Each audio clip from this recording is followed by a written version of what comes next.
नमस्कार, मैं हूँ प्रियंका तिवारी। मेरे चैनल में आप सभी का बहुत बहुत स्वागत है। आज के इस वीडियो में मैं आपको करवा चौथ व्रत के बारे में संपूर्ण जानकारी देने वाली हूँ। सुबह दिन की शुरुआत से लेकर के रात्रि में पूजा करने के बाद व्रत खोलने तक के पूरे नियम आज के इस वीडियो में मैं आपको बताने वाली हूँ। सरगी कैसे खाई जाती है, सास के लिए कैसे थाली तैयार की जाती है, कैसे पूजा विधि की जाती है, चंद्रदेव की पूजा कैसे की जाती है, पति देव का पूजन कैसे किया जाता है और नए वस्त्र पहन के पूजा करनी है। प्रथम बार जो महिलाएं पूजा कर रही हैं तो उन्हें कैसे व्रत प्रारंभ करना है। तो कोशिश कर रही हूँ कि आज के इस वीडियो में मैं आपके एक एक सभी प्रश्नों के उत्तर दे सकूं, संपूर्ण जानकारी शुरुआत से दे सकूं। तो बने रहिएगा मेरे साथ इस वीडियो में लास्ट तक। तो चलिए वीडियो प्रारंभ करते हैं। सबसे पहले कुछ जानकारी के विषय में चर्चा कर लेते हैं। करवा चौथ का यह व्रत जो है महिलाएं अपने पति की लंबी आयु की कामना से, अपने पति की सफलता के लिए, उनके जीवन में सभी आने वाले कष्टों को दूर करने के लिए रखती हैं। करवा चौथ के इस व्रत में चौथ माता का पूजन किया जाता है। श्री गणेश के पूजन के साथ माता गौरी, भगवान भोलेनाथ का पूजन करके उनसे अपने अखंड सौभाग्य की कामना की जाती है। इस व्रत में पानी की एक बूंद भी नहीं पी जाती है। इस व्रत में पानी की एक बूंद भी नहीं पी जाती है। निर्जला निराहार व्रत रह करके चंद्रदेव के दर्शन कर लेने के बाद, उनके पूजन के बाद, पति देव के पूजन करने के बाद ही जो है अपना व्रत खोला जाता है। ये तो हो गई करवा चौथ व्रत की संक्षिप्त जानकारी। अब मैं आपको व्रत शुरू करने की विधि बताती हूँ कि सुबह से जो है इस व्रत को कैसे शुरू किया जाता है।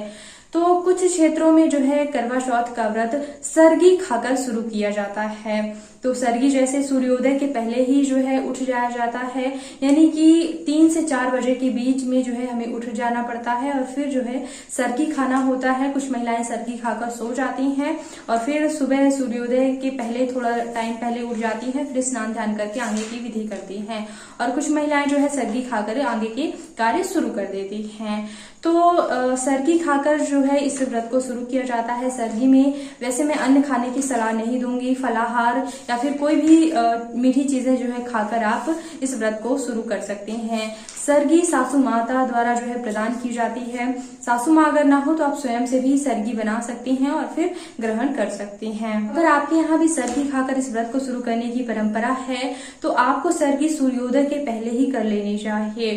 3 से 4:30 बजे के बीच में जो है हर हालत में आपको सरगी कर लेनी चाहिए। इसके बाद आप कोशिश करें कि सरगी ना करें। अगर नहीं कर पा रहे हैं इस समय में तो फिर आप सरगी ना करें, सीधे आप व्रत शुरू करें। क्योंकि जैसा कि हमारे क्षेत्र में ऐसा सरगी का कोई नियम नहीं होता है। हम लोग एक रात्रि पहले ही जब भोजन इत्यादि कर लेते हैं तो पहले ही जो है मुख शुद्धि कर लेते हैं, यानी कि ब्रश वगैरह कर लेते हैं। क्योंकि मैं ये मानती हूँ कि जिस ब्रश से हम रोज ब्रश करते हैं उसको हम व्रत में उपयोग में ना लाएं, क्योंकि वो रोज के जूठन से जूठा होता है। तो व्रत हमारा निर्जला निराहार हम कर रहे हैं तो थोड़ा कुछ विशेष नियम हमें अपनाने चाहिए। तो हम एक रात पहले ही मुख शुद्धि कर लेते हैं और फिर सुबह से हमारा सीधे से व्रत शुरू हो जाता है। हमारे यहाँ सरगी खाने का कोई नियम नहीं है। तो जिस तरह आपके यहाँ नियम होता हो वैसा आप कर सकते हैं। इसके बाद अब हम सुबह की बात करते हैं, जब स्नान ध्यान किया जाता है। सबसे पहले अच्छी तरह से सिर धो करके जो है स्नान कर लेना चाहिए और फिर जो है भगवान की सामान्य पूजा करनी चाहिए, जो भी आप रोज की पूजा करते हैं। और सामान्य पूजा के साथ ही अब हमें व्रत का संकल्प लेना चाहिए। जो भी महिलाएं प्रथम बार करवा चौथ का व्रत प्रारंभ कर रही हैं वो भी संकल्प लेंगी और हम हर करवा चौथ में भी संकल्प ले सकते हैं। संकल्प का बड़ा महत्व बताया गया है ग्रंथों में। तो हर एक व्रत में संकल्प अवश्य लेना चाहिए। संकल्प मतलब होता है प्रॉमिस, यानी कि हम प्रॉमिस कर रहे हैं कि आज हम ये व्रत करेंगे। संकल्प में अपनी मनोकामना बोलनी होती है। तो संकल्प के लिए आपको हाथ में चावल, फूल, कुशाद, थोड़ा सा जल डालना चाहिए और फिर संकल्प बोलना चाहिए। ये सारी चीजें ना मिले तो कोई दिक्कत की बात नहीं है, थोड़ा सा आप अपने हाथ में जल डालें और भगवान की सामान्य पूजा के साथ ही जो है आपको संकल्प में बोलना चाहिए कि मैं, अपना नाम बोल लीजिए, अपने पति की लंबी आयु की कामना से, उनकी सफलता के लिए, उनके जीवन में आने वाली सभी कष्टों को दूर करने की कामना से करवा चौथ व्रत करने का संकल्प लेती हूँ। ऐसा बोल करके जो आपने जल लिया है वो आप भगवान के पास जो है कहीं पास भी छोड़ दें पूजा स्थल पर। इस तरह से आपने संकल्प ले लिया। अब आपको पूरे दिन निर्जला निराहार व्रत करना है। जो महिलाएं प्रेग्नेंट हैं वो जल और फल ले सकती हैं, क्योंकि जबकि आप जो है गर्भवती हैं तो आप केवल अकेले नहीं हैं, आपके अंदर एक और जीव पल रहा है। तो व्रत आपका है, ना कि आपके अंदर पल रहे जीव का। तो आपको जल और फल ले लेना चाहिए। और अगर आपकी सामर्थ्य है कि रह सकते हैं, नहीं दिक्कत समझ में आ रही है, तो जैसी आपकी इच्छा। और इस तरह से आपको व्रत करना है। बाकी सामान्य लोगों को तो निर्जला निराहार ही व्रत करना होता है और चंद्र उदय के पहले यानी प्रदोष काल में जो है पूजा करनी होती है। एक और वीडियो दे चुकी हूँ, उसमें शुभ मुहूर्त बता चुकी हूँ। तो प्रदोष काल की पूजा के लिए हमें जो है पूजा की तैयारी 3-4 बजे से ही प्रारंभ कर देनी चाहिए, क्योंकि पूजा विधि काफी बड़ी होती है। किसी का जीवन जो है अमूल्य होता है। तो अगर हम किसी की आयु बढ़ाने के लिए, किसी जीवन को जो है सुरक्षित करने के लिए व्रत कर रहे हैं, तो थोड़ा तो कठिनता जाती है। तो क्या करना है हमें कि सबसे पहले तो हमें कपड़े बदलकर या फिर स्नान करके सबसे पहले भोजन तैयार कर लेना है।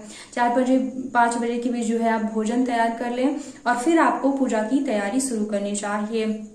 तो पूरी तरह से 16 श्रृंगार करके जो है पूजा की तैयारी करना चाहिए, पूजा करना चाहिए आपको। तो 16 श्रृंगार के संबंध में एक और जानकारी आपको देना चाहती हूँ कि महिलाएं क्या करती हैं कि उसी दिन जो है पार्लर जाती हैं, तो वहां पे आईब्रो बनवाती हैं, बाल कटवाती हैं। तो ये बहुत ही बड़ी गलती है, क्योंकि जिस दिन हम व्रत रहते हैं, कोई भी हम व्रत करें, उस दिन ना तो नाखून काटे जाते हैं, ना तो बाल काटे जाते हैं, कैंची भी किन्हीं व्रतों में जो है नहीं छुई जाती है।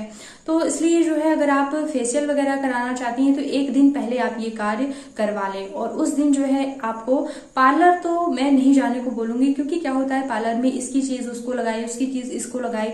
और हमारे धर्म में जो है सौभाग्य की चीजों का जो हम श्रृंगार करते हैं, 16 श्रृंगार, उन चीजों का बड़ा महत्व माना जाता है। उन चीजों का अगर हम बांटते हैं तो कहीं ना कहीं ऐसी मान्यता है कि हम अपना सौभाग्य बांट रहे हैं, हम अपने पुण्य बांट रहे हैं। तो इसलिए अपने सौभाग्य की चीजें यानी कि श्रृंगार की चीजें किसी से भी बंटवारा नहीं करना चाहिए। लिपस्टिक हम लगाते हैं, तरह तरह की क्रीम लगाते हैं, वो उपटन कहलाती हैं मतलब शास्त्रीय भाषा में। तो कोई भी श्रृंगार की सामग्री हमें जो है बंटवारा बांटना नहीं चाहिए किसी से। तो कोशिश करें कि कम से कम व्रत के दिन जो है इस बात का विशेष ध्यान रखा जाए। तो अगर जा रही हैं पार्लर तो फिर अपना सामान लेके जाएं और कोशिश करें कि ना जाना पड़े उस दिन। तो इस तरह से आपको करना है, 16 श्रृंगार करके आपको व्रत करना है। एक और प्रश्न आता है महिलाओं का, क्या हमें नए वस्त्र पहनकर ही पूजा करनी होती है? तो देखिए, अगर सामर्थ्य है तो बिल्कुल नए वस्त्र पहनकर पूजा करनी चाहिए, लेकिन ऐसा कुछ नहीं है कि बिल्कुल अनिवार्य है नए वस्त्र पहन करके पूजा करना। आपके पास धुले हुए कपड़े होने चाहिए, ऐसे कपड़े होने चाहिए जिसमें आप भोजन ना किए हों, अगर वो धुले हैं तो भोजन ना किए हों, और उसमें आप टॉयलेट वगैरह ना गए हों।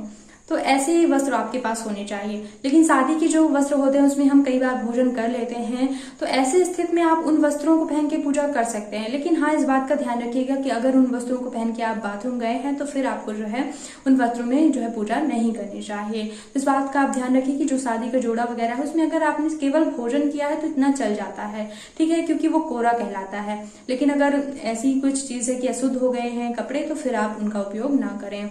और एक और विशेष जानकारी ये है कि कई लोग का ये प्रश्न है कि क्या मायके से ही करवा चौथ का सारा सामान आता है, श्रृंगार की सामग्री, साड़ी वगैरह आती है?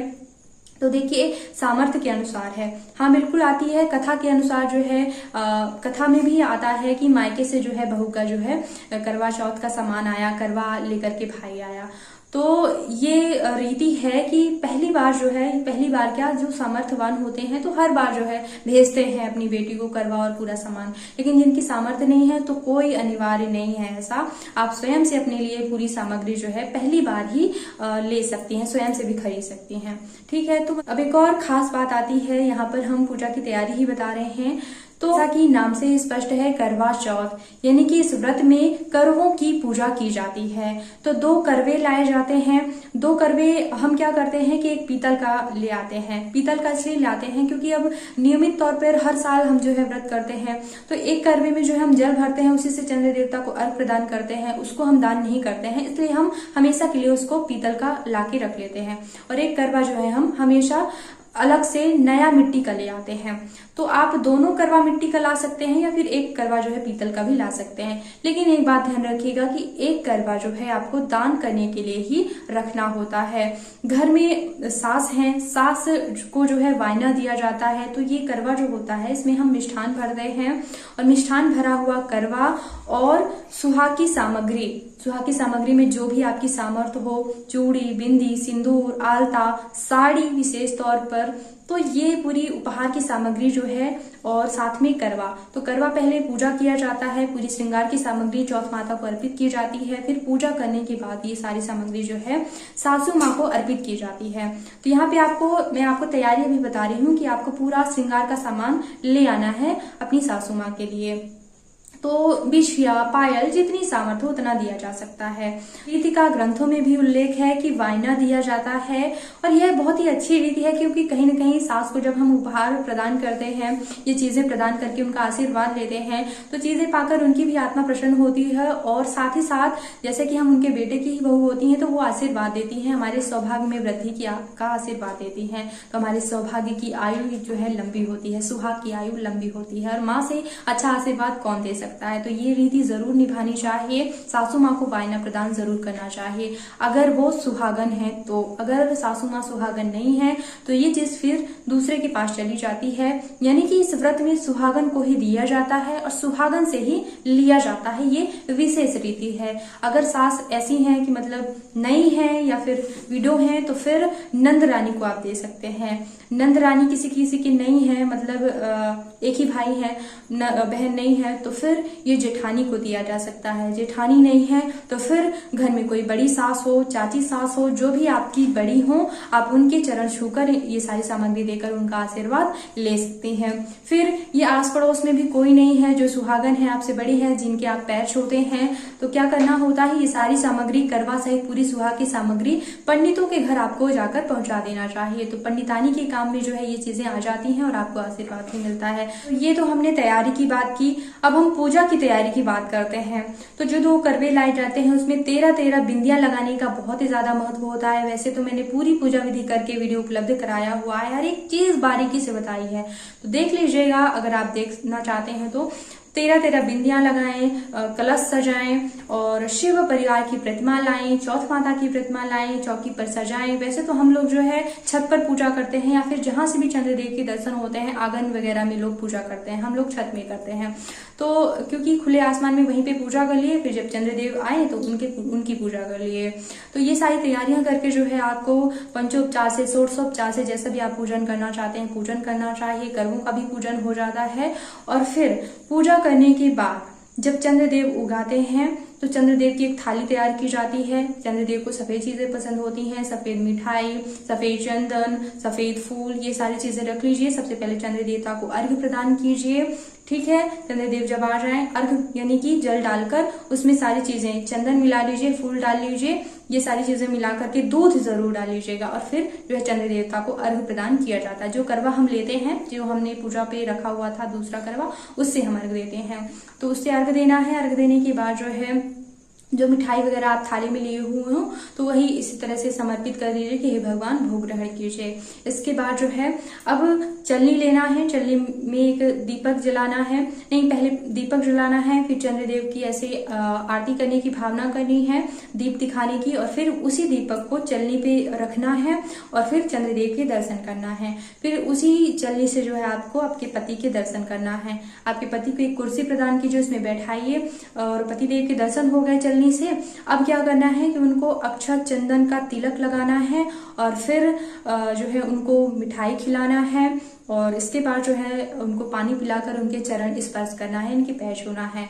फिर अब आपके पति आपका व्रत खोलेंगे, आपको मिठाई खिलाएंगे, और फिर आपको अगर मिट्टी का करवा है तो उसी से जो है आपको पानी पिला देंगे। मिट्टी का करवा नहीं है तो फिर आप, या फिर जूठा नहीं करना चाहते तो कोई दिक्कत नहीं है, आप जो है ग्लास से पानी पी सकते हैं। तो इस तरह से आपको व्रत पूरा करना है। अब जब ये हो जाती है विधि, आपका व्रत खुल गया केवल पानी पी करके, तो आपको क्या करना है, या आपने पूजा के स्थान पे जाना है, जो आपने चढ़ाया हुआ था सुहाग की सामग्री करवा वगैरह, तो वो उठा करके आपको सासू माँ को देना है, उनका भी इसी समय पर आशीर्वाद लेना है। फिर आपको क्या करना है कि जो पूजा के स्थान पे आपने दीपक रखा हो, पूजा की जो चौकी है उसे कब हटाना है, उसे आप जैसे ही पूजा से उठते हैं, यानी कि चंद्रदेव के दर्शन के पहले तब भी आप जो है भगवान को विदा कर सकते हैं। भगवान को विदा तब किया जाता है जब हम उन प्रतिमाओं को मंदिर में नहीं रखने वाले बल्कि जल में विसर्जित करने वाले हैं, तब उनको विदा किया जाता है, नहीं तो उनको मंदिर में रख लिया जाता है। और गौरी गणेश अगर हम मिट्टी के बनाते हैं तो उनको विदा करते हैं हाथ में चावल फूल लेके कि हे भगवान अपने धाम को पधारिए और जब हम आपको पुकारेंगे तो पुनः आइएगा, ऐसा कहकर उनके आसन को पीछे खिसका देते हैं, उनको विदा कर देते हैं। लेकिन प्रतिमा जबकि हमको मंदिर में रखनी है तो विदा करने की कोई विधि नहीं है। बस जब कलश आपका शांत हो जाता है यानी कि दीपक बुझ जाता है, तब जो है आपको अपने देवी देवताओं को अपने घर के अंदर रख लेना है। तो आप ये कभी भी कर सकते हैं, सुबह भी कर सकते हैं या रात्रि में कर सकते हैं। बस कलश जब आपका बुझ जाए यानी कि दीपक शांत हो जाए तभी आपको ये विधि करनी है। तो इस तरह से आपको करना है। अब हम आपको आगे जैसे कि पूजा हो गई पूरी, अब हम भोजन करने के लिए बताते हैं। तो जो आपने भोजन तैयार किया है, सबसे पहले भोजन के बारे में महत्वपूर्ण जानकारी, ये भोजन आपका सात्विक ही होना चाहिए। जैसे कि मैंने बताया कि स्नान करके या तो फिर कपड़े चेंज करके बनाना होता है, और लहसुन प्याज का इस्तेमाल भोजन में बिल्कुल नहीं करना चाहिए। शुद्ध सात्विक भोजन जो जिस तरह का व्रत में किया जाता है, अन्न ही खाना है, लेकिन व्रत में जैसे कि अच्छा भोजन बनाया जाता है, मसूर की दाल उपयोग में नहीं लाई जाती, उस तरह से। तो व्रत में आपको सात्विक भोजन बनाना है। आप पूरा भोजन बना सकते हैं, नमक वाला भोजन आप कर सकते हैं, लेकिन आपको भोजन करने से पहले क्या करना है, रसोई में जाकर एक थाली तैयार करनी है। पूरा भोजन आपको एक थाली में लगाना है, और रसोई में ही आप अगर मंदिर नहीं जा सकते तो रसोई से ही जो है आप थोड़ा सा थाली में 3 बार जल फेर दीजिए और भगवान को वहीं से समर्पित कर दीजिए कि हे भगवान भोग ग्रहण कीजिएगा। क्या होता है कि जब भी हम भगवान को इस तरह से भोग लगा देते हैं तो वो पूरा जो है आपकी भोजन सामग्री प्रसाद बन जाती है। जब भी हम भगवान को कोई चीज भोग लगा देते हैं वो सब प्रसाद बन जाते हैं। तो ये जो थाली है जिसको आपने भगवान को समर्पित किया, इस थाली से जो भी आपने खीर ली थी तो खीर के पात्र में डाल दीजिए, पूरी ली थी तो पूरी में रख दीजिए, और सब्जी ली थी तो सब्जी में डाल दीजिए, पूरा मिला दीजिए, पूरा प्रसाद बन गया। अब आपको जो है सबसे पहले पति देव को भोजन करवाना है और फिर सासू माँ सबको करवाना है। इसके बाद जो है आपको भोजन ग्रहण करना चाहिए। आपको करवा चौथ व्रत की विधि करनी है। इसके अलावा अब कई जो है यूट्यूब में बहुत सी ज्यादा गलतफहमी फैलाई जा रही है कि करवा चौथ का व्रत पति पत्नी के बिना संबंध बनाए सफल ही नहीं होता। तो ऐसा कुछ नहीं है। हर एक व्रत में ब्रह्मचर्य व्रत का पालन किया जाता है। भले ही आपका पति के लिए ही व्रत था, लेकिन इस दिन भी संबंध नहीं बनाना चाहिए। किसी भी व्रत में ब्रह्मचर्य व्रत का पालन किया जाता है। तो उम्मीद करती हूँ कि आप समझ गए होंगे ब्रह्मचर्य व्रत करना होता है। और अगली बात, कई और प्रश्न आप सभी के मन में बने होते हैं, जैसा कि अगर पति घर में नहीं है, कई लोग जो है फौज में भर्ती होते हैं, जॉब के कारण कहीं अलग शहर में है, तब हमें पूजन कैसे करना चाहिए। तो अगर आपके पति वीडियो कॉल में मिल जाए, वीडियो कॉल में ना मिले तो फोटो आप उनकी रख लें, चंद्रदेव के बाद उनके दर्शन कर लें, और फिर आप अपने हाथ से ही या फिर ऐसी आप भावना करें कि आपके पति जो है आपका व्रत खुलवा रहे हैं, तो ऐसी भावना करके आप स्वयं से ही जो है अपना व्रत खोल सकती हैं। इसके अलावा एक और प्रश्न होता है महिलाओं का कि अगर हम अकेले हैं तो करवा चौथ व्रत की पूजा कैसे करें, क्योंकि कई लोगों के यहाँ करवा बदलने की रीति होती है। तो देखिए, मैं अगर ग्रंथों की बात करूं तो ऐसी कोई रीति का वर्णन नहीं पाया है मैंने कि करवा बदलने की रीति की जाती है, और हमारे यहाँ ऐसी कोई करवा बदलने की रीति नहीं की जाती है। बल्कि मुख्य बात यह है कि जो हम करवा दान करते हैं यही कहलाती है। तो अगर सास वगैरह नहीं होती हैं तो वहीं जो आस पड़ोस की महिलाएं होती हैं उन्हें ही हम करवा दे देते हैं। लेकिन इस बात का जिक्र जरूर है कि सुहागन को देना है और सुहागन को लेना है। तो ये दान के संबंध में बात कही गई है। लेकिन फिर भी अगर आप करवा बदलने की रीति करना चाहती हैं तो आप घर पर अकेले हैं, अकेले ही पूजा कर रहे हैं, तब भी कर सकती हैं। आप अपने करवे से जो करवा माता की जो प्रतिमा आती है चौथ माता की, तो उसमें जो करवा बना हुआ होता है तो उसमें जो है छुआ करके आप 7 बार 3 बार जितना भी होता हो तो उतनी बार जो है आप करवा छुआ कर और अपने स्थान पर रखिए, और इस तरह से आप करवा बदलने की रीति कर सकते हैं। तो अब देखिए, इस जमाने में तो अकेले ही पूजा करनी पड़ती है। लोग जो है बाहर जॉब करते होते हैं, कई लोग जो है प्रदेश के बाहर, कई देश के बाहर, तो अकेले ही पूजा करने की जो है परिस्थिति आ ही जाती है। तो आप अकेले भी पूजा कर सकती हैं। इसके अलावा सबसे महत्वपूर्ण प्रश्न कि अगर हमें पीरियड आ जाता है, मासिक धर्म आ जाता है, तब हम करवा चौथ का व्रत कैसे करें। तो इसके लिए देखिए, आपको पूजा किसी हालत में नहीं करनी है, आपको केवल भूखे रहना है, और आप पूजा या फिर पूजा की सामग्री जो भी है किसी और महिला को लेकर के और अपनी पूजा सामग्री भगवान को अर्पित करवा सकते हैं। तो आपको पूजा नहीं करनी है, किसी और अन्य महिला से अपने बदले में जो है पूजा करवा सकती हैं और भोजन वगैरह आप ग्रहण कीजिए रात्रि में चंद्र दर्शन के बाद जो है। तो इस तरह से आपको व्रत करना है। और इसके अलावा अगर आप करवा चौथ व्रत का उद्यापन करना चाहते हैं तो 13 वर्षों बाद करवा चौथ व्रत का उद्यापन भी किया जा सकता है। या फिर अगर आपकी जीवन भर इस व्रत को करने की इच्छा है तो आप जीवन भर भी इस व्रत को कर सकते हैं। इस तरह से आपको व्रत करना है। उम्मीद करती हूँ ये वीडियो आपके लिए उपयोगी रहा होगा। हमारे चैनल को सब्सक्राइब कीजिएगा, बेल आइकन पर प्रेस कर लेंगी तो आगे आने वाली वीडियोस के नोटिफिकेशन आपको मिलते रहेंगे।